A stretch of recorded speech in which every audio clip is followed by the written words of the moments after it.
On behalf of the Washington Post, I'd like to thank the National Press Foundation for this award. It was an extreme honor to work on this effort, but it was a daunting one as well. When the newsroom decided to embark on this coverage looking back at 1968 and the uprisings that defined and essentially redefined the city, we realized we had two major challenges. One was that the Post had done anniversary coverage on the impact of the rioting on the first anniversary, the 5th anniversary, the 10th anniversary, and so on. But we knew we didn't want to repeat ourselves, and we knew we wanted to tell the story of the district and the people in a new way.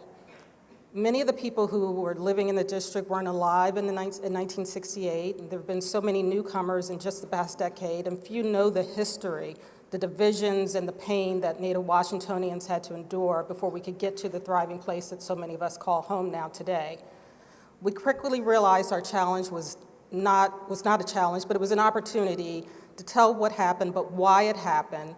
We wanted to show how we got from a burning, smoldering city to years of white flight and no investment to today with a condo on every corner and a thriving downtown.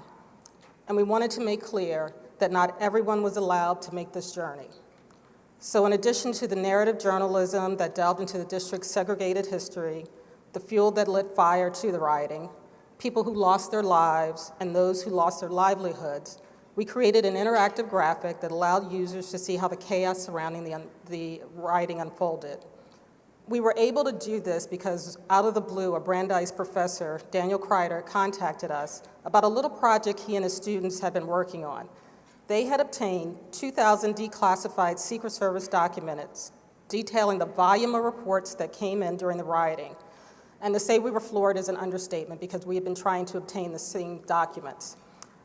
We were able to produce a lot faster than we had hoped a database showing every call authorities received over those 4 days in April, both things that were true and untrue.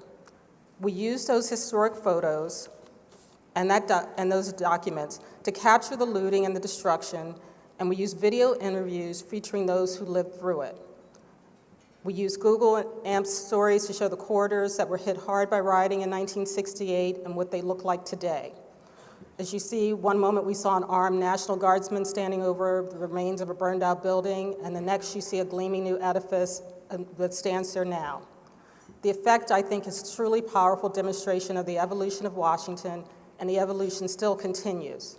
As prosperous as DC has become, in many ways it is just as segregated and just as economically divided as it was in 1968. Our hope is that this project will serve to educate those who walk these streets unaware of the past and illuminate how far we still have to go. Thank you.